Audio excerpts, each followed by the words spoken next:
Hi, everyone. This is Mitrione-Kolmer from William Raveis Real Estate. Thank you so much for joining me today. I have a very special guest that we're going to chat with and get some really important information. Let me introduce to you Francine Silberman.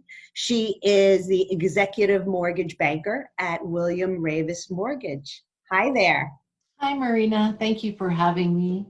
Thank you so much for joining me. This is a special day, I think. We have two William Raveis ladies giving information, basically. There's a lot of information out there during this pandemic about finances, about mortgages, about refinancing. I think it would be really helpful for the audience to hear it from an expert like yourself. What is the latest information today? Thank you. Yes, the one thing that I like to emphasize is that every situation has a context that's personal to the individuals that ask questions.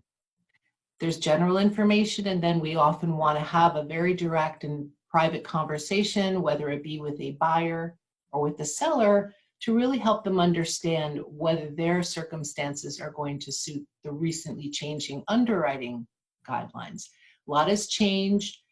A lot of institutions, lending institutions, have restricted some of the products and criteria in which they lend. So sometimes if someone had been looking for several months and watching rates drop, they may think that the pre-approval that they had in hand was still valid. And in some cases, it's not. A lot of the guidelines have changed. The credit scores may have increased and their particular scenario may not be still approved. So it's very important as a buyer to make sure you have another conversation with whom you're seeking your financing, or speak with myself or my colleague to make sure that what you're looking to do still will be okay. And the same token goes for sellers, to make sure that when they're entertaining bids, especially now with much more heightened awareness to the fact that markets have shifted, the criteria in the stock market has changed, your potential bidders have to also have a very up-to-date pre-approval to make sure that nothing is assumed. Something that was issued a week or two ago could be invalidated now. What are you seeing now mostly as far as requests for loans? Are they jumbo? Everyone wants to take advantage of the very low interest rate environment, and rates, of course, are specific to different types of loan percentage as it relates to the value, the credit score, the size of the loan, pretty much rates. And I don't like to quote because, again, it's very specific and not general, but they're in the mid to low 3% range. Sometimes for investment properties, you'll see a higher rate of interest. There's a lot of interest in buying investment properties. A lot of people are trying to find a different type of dwelling so that they're maybe not as inclined to be in the city. We're seeing a lot of people refinancing, obviously, to take advantage of the low rates.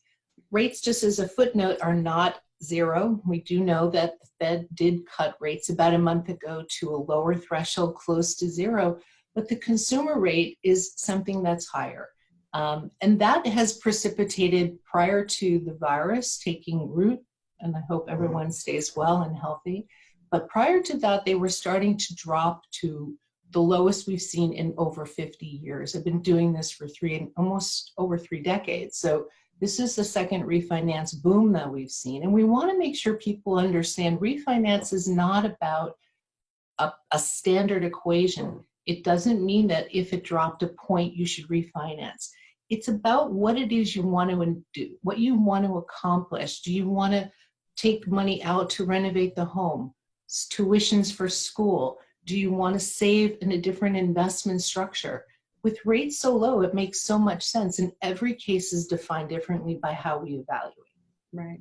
So, some of my sellers who are in deals right now, who have contracts signed, they're so nervous that their buyers, that something's going to happen because of the doom and gloom news that we're hearing all the time. And yes, things have changed, but I feel like what you are telling us is that mortgages are being approved, they are happening. Appraisals are happening, even though they're different, correct? Correct. Absolutely.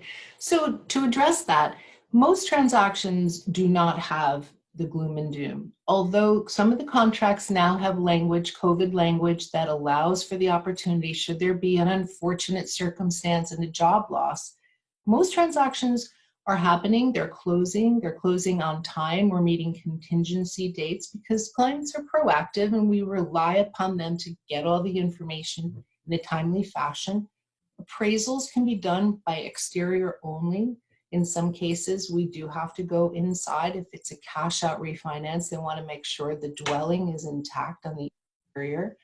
But by and large, we even get appraisal waivers, which in some cases, there's no appraisal necessary because there's enough data in the Fannie Mae, which is the Federal National Mortgage Association, there's enough data that we can glean from that and we can get a pass, so we don't have to actually have an appraisal.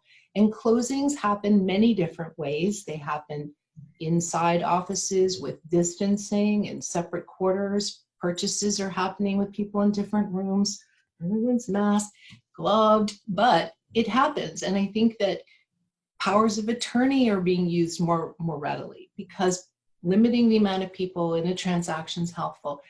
I have not personally seen any change to the type of business that I'm doing, but for a few transactions that had to pause because they were really renovation-oriented loans or people were trying to take out a lot of cash. There's some restrictions right now. It's a suspension until we kind of let the landscape settle. And our president, Ryan Raveis, is in touch with legislators and the Consumer Finance Protection Bureau to kind of work the legislation, to kind of make the institutions and the government aware of what the needs are in the mortgage industry. So we're proactive. And I think for people who are looking to make decisions in the anxiety level, talk to us and tell us what it is that concerns you, because we can help you understand the best way to put yourself in the right position, understand your comfort level, determine if this is the right time to buy, maybe buy a house that's more expensive than you actually thought you could afford because the rates are low. Yeah. Interesting. You know, it's so fascinating on how we are all learning how to do business differently. You know, and it's working. It's working to a certain extent. It's certainly not the spring market that we know. Well, it'll be the fall market or the summer market, right? You know, I think that what happened is that we were, when people are dedicated to what they want to do and you want to learn more about how we do what we do, we learn how to do Zoom meetings and we learn how to do things that we never thought we could before. And I actually posted today on Instagram, follow me, that it's not what we do that makes us strong, is realizing what we really are able to do that we thought we couldn't is where we get our strength. So the real estate market is the same thing. People never thought that they would just virtually make decisions to buy homes, go into contracts, but nothing's really changed. I mean, I've always been sort of the disembodied voice and never have met clients. I've often found that people really get comfortable when they can have a conversation. And of course, meeting people is important to what you do because that's where everything used to happen. And now you're doing it virtually. And it's really like the same. It's so nice to see your face and it's nice to talk to people. Sometimes I'll have kind conversations. We can do them virtually. Yeah, I'm having to know who they're dealing with. Well, I'm having the best time doing these interviews and getting to catch up with friends and clients and small business owners and experts in their field. And I want to thank you for joining. Oh, thank you. Thank you, Marina. I appreciate that. And it's really always a pleasure to work with you. You're the consummate professional. No, thank you. And it's always a pleasure to work with you. And thank you, everyone, for joining. Yes, and stay well. Stay well and reach out if you have any questions. We are very easy to reach. Take care. Take care. Bye, everybody. Bye.